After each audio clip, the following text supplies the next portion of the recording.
Andrew Tate, you really messed up this time, brother. You messed with the wrong person, and a beatdown is coming your way. Figuratively speaking, of course, not physically. Hey guys, it's Daniel, licensed therapist. Today I'm going to be reacting to a clip of Andrew Tate totally pwning his therapist and metaphorically decapitating him and dragging his headless body in front of the city gates like Achilles in the movie Troy. I'll give you my thoughts on this vicious assault on one of my own and give you a little insight into where Andrew might be right and where he is dead wrong. Let's get into it. Now, I've actually sat across from therapists 3 distinct times. 3 individual times I have been forced to attend some psychoanalyst bullshit. I'm going to tell you what happened. So for these 3 times I had to see a psychoanalyst were all for TV shows. I've been on a variety of reality TV. They make you go and see a psychologist to ensure you're not going to kill anyone else or kill yourself or anything weird when you're on TV. So I'm sitting in front of this psychologist. Okay, Andrew is already demonstrating his embarrassing ignorance by mixing up the terms therapist and psychologist. And that would be totally fine if it were not for the fact that he is totally bashing therapists when he's clearly talking about a psychologist. The job of a therapist is to provide individual therapy. What he's talking about here is an assessor psychologist who is making an assessment, not administrating therapy. Strike one. I sit down, he goes, oh, hi, what's your name? I'm talking to him. We're having a little bit of a chit chat. And then I said to him, he asked me, oh, why'd you become a kickboxer? Thinks he's fucking smart, Mr. fucking pen and paper. Why'd you become a kickboxer? Violent tendencies, Massey likes to appear masculine. Fuck knows what he was writing down. Some gay, stupid shit. So he's a mind reader now. It looks like he is projecting his own disdain into this guy. Hey, maybe this psychologist is a real nice guy who's just doing his job. Why did you become a kickboxer? It's a very obvious and legitimate question, but I think we can see here his attitude is based on his preconceived notions of therapists. Another person who may not be as combative might just assume this guy is trying to get to know him. No need to be so defensive, Andrew. Because you know these people are fucking idiots. Why did you become a kickboxer? I said, why did you become a therapist? He goes, well, I really found it interesting. I said, yeah, but it's not science, is it? And he goes, well, why do you say that? I said, well, 1 + 1 is always 2. But with an alcoholic, you can have a person whose father was an alcoholic, so they're an alcoholic. You can have a person whose father was an alcoholic, so they don't drink alcohol at all. People can be in the same situation, have very different outcomes depending on who they are as an individual. So it's not science because it's not exact. The whole point of a science is that you can predict the future. For something to be science, for something to be exact, you have to be able to predict the future with it. 1 + 1 is 2, which means if I take 1 and 1 and put them together again, it will be 2 again in the future. This is how we can put rockets into space, because we can predict, we can see where the planet's going to be. We know where to put the satellites. We can work things out. You can predict the future with a science. You can't predict the future with psychology. You can't sit there and psychoanalyze someone and tell me what I'm going to do. You can't stop me throwing this cup of coffee in your face. You can't stop me doing shit. You don't know anything. So it's not a science. And he sat there and he thought, this motherfucker's smarter than I expected. And he waited for a few seconds. He goes, oh, well, it's not exact, but you know, there are some very general rules. So this is where Andrew goes full retard. And guys, never go full retard. And the smugness is off the charts. And I love how he projects and assumes the psychologist thinks he is really smart. And this guy's really feeling himself despite being so wrong. So first of all, what is the definition of science? I looked it up. It's a systematically organized body of knowledge on a particular subject. So clearly, psychology fits into that definition of science. Second of all, therapists would tell you that we could not predict the future. I can't predict human behavior, nor have I ever claimed to. And just because a particular science doesn't predict the future doesn't mean it's not science. If that were the case, we'd have to get rid of history, anthropology, criminology, sociology, and many other ologies. To be fair, I see what he's saying. Yes, psychology is not a formal or natural science, and there is sort of like an art to therapy where the therapist has to make certain decisions and it's not linear, but it doesn't mean it's just a bunch of illegitimate garbage. So, Andrew takes a fat L on this one. And that was his answer. Now, psychologists do this a lot, psychologists, therapists, etc. They give stupid ass answers, and because 99% of people are stupid, they get away with it. There's some general rules. I said, oh, there's some general rules. Then why are we speaking, friend?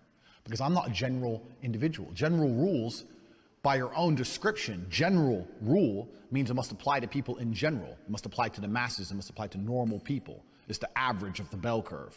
I'm an exceptional individual. I'm a 4-time kickboxing world champion with a genius IQ. I've made more money than you will ever make. I've done things you could never do. I'm smarter than you are.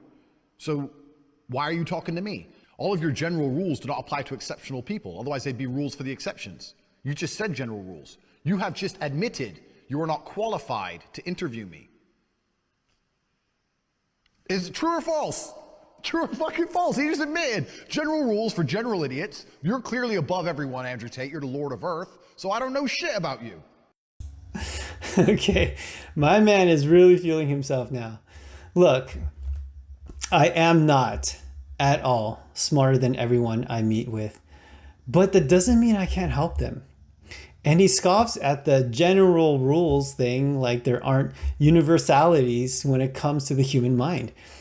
Look, we all have thoughts, feelings, beliefs, a self-identity, motivations, experiences, narratives, and a ton of other things you can explore with somebody. So to think that there is nothing that this psychologist can offer, it's crazy arrogant. But I guess that's why my man Andrew is so loved by so many people. So let's keep going. So he sits there with his pen, doesn't know what to say because I'm correct, and just starts writing things down. So he's writing things down, and eventually I got tired of him writing things down, so I stood up. Just stood up really quick. And as I stood up, he shat himself and dropped his pen. I stood up and he went and dropped his pen. These are your masters. These are the therapists you worship. These are your lords. Look, I know he says this a lot, but we are not masters or lords. I do not see myself when I'm doing therapy with someone as above them or as a master or a lord. You know, I actually, personally, I look up to my clients because they bravely deal with a lot of pain and they face it head on. I mean, I think it's so awesome and I give them a ton of credit. Let's keep going. When I stand up, he shits himself. Don't hurt me like a fucking pussy. Therapist. I just looked at him. He had genuine shame in his eyes. He knew he fucked up. Him and I know. I guarantee I changed the trajectory of his career for the rest of his life. He will never forget the day he met Andrew Tate. Not only did he get out-argued, not only did he get embarrassed, but he felt shame when he dropped his pen. And I said, his pen was on the floor. I said, you dropped your pen. And I walked out the room. He didn't call me back. He didn't want to see me again. I never saw that report. I don't know what he wrote down. And I'm sure he made up a whole bunch of shit. Oh, aggressive, this, that. Try to like make himself feel better by writing bad things on the piece of paper. But the reality is he could not defend his own profession. And in the harsh reality of the world, he shat himself. Now, why did he shit himself? I'll tell you why. Because when I said at the beginning of this video, action versus inaction. Therapists live in a world of inaction. To sit and chit-chat and talk and discuss. Maybe, tell me when you were 12, that time you had that orange juice, like, who gives a shit? I live in a world of action, and you know what action is? Physical force. He was afraid that I was going to attack him. Now, I'm not a violent man, but because I embarrassed him, because I destroyed his worldview so brutally, he was left in a state of childlike fear. He was left in a state where he was sitting there feeling vulnerable. So when I stood up and he saw my pure physical prowess, he shat himself. A vulnerable man in a vulnerable state with supreme force moving quickly in front of him. Of course he dropped his pen. What else is he going to do? Action. Me standing up is real action. Me whooping someone's ass is real action. Sitting there having a chit chat and writing things down is inaction. So he obviously feels so good about himself. He totally pwned this guy simply by standing up. Congratulations, Andrew. You were able to bully a professional that was just trying to do his job. You know, most people who go into mental health are good people who just want to help. And to help someone, you have to have a therapeutic relationship. It's an alliance. We become a team. Andrew is doing the opposite. He's looking for a fight, an opponent. And you know what?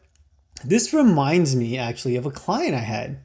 She came in with a very bad experience with another therapist, and you can tell that every time she came into session, she would put up the defenses and go to war. She never trusted me, and she would scrutinize everything I said.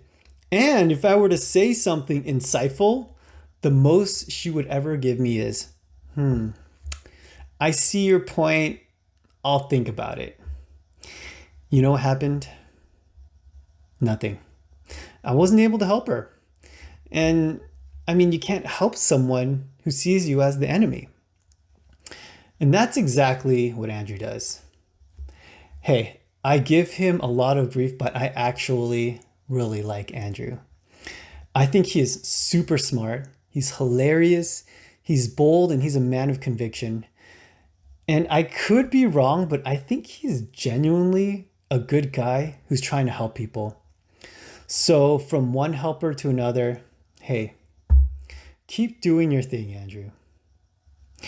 But you took a fat loss on this one, so suck it. Thanks for watching, guys. See you next time.